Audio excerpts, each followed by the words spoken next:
Berusaha ngelai Kediri dengan ngawak HP hasil palingan SR warga Musigawas akhirnya diamankan oleh petugas keamanan XSMH.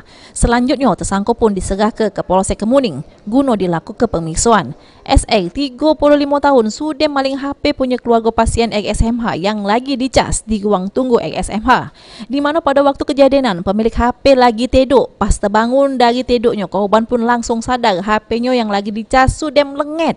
Tersangka dewek sudah melakukan aksinya itu karena dak kate ongkos buat balik ke kampung halamannya di Musigawas.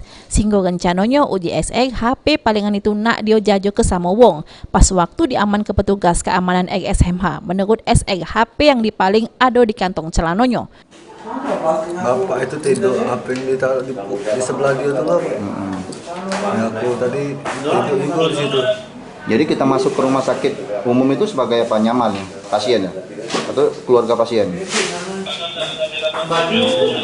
Jadi pura-pura apa? Tidur aja. Pura-pura membesuk itu ya? Terus sudah berapa lama ngintai ini? Tidak, baru malam itulah.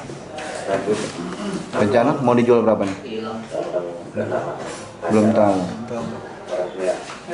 Jadi ini udah disimpan di mana nih tadi? Disimpan di kantong ya? Oke. Terus uangnya mau kemana? Buat pulang ke Lindau.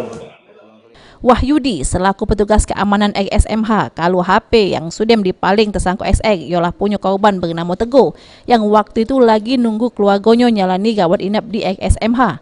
Tersangka ditangkap sesudah korban mekek sehingga langsung diaman ke pas melewati gerbang utama XSMH. Pintu gerbang utama dia ragu-ragu. Lalu kami stop dan kami periksa. Ternyata kita temukan 2 buah handphone. Handphone milik siapa Pak kita? Milik Bapak Teguh ini. Bapak Teguh ini. Bapak Teguh ini sebagai ini? Bapak Teguh ini sebagai penunggu pasien. Lagi penunggu pasien. Ya. Jadi posisi HP di mana?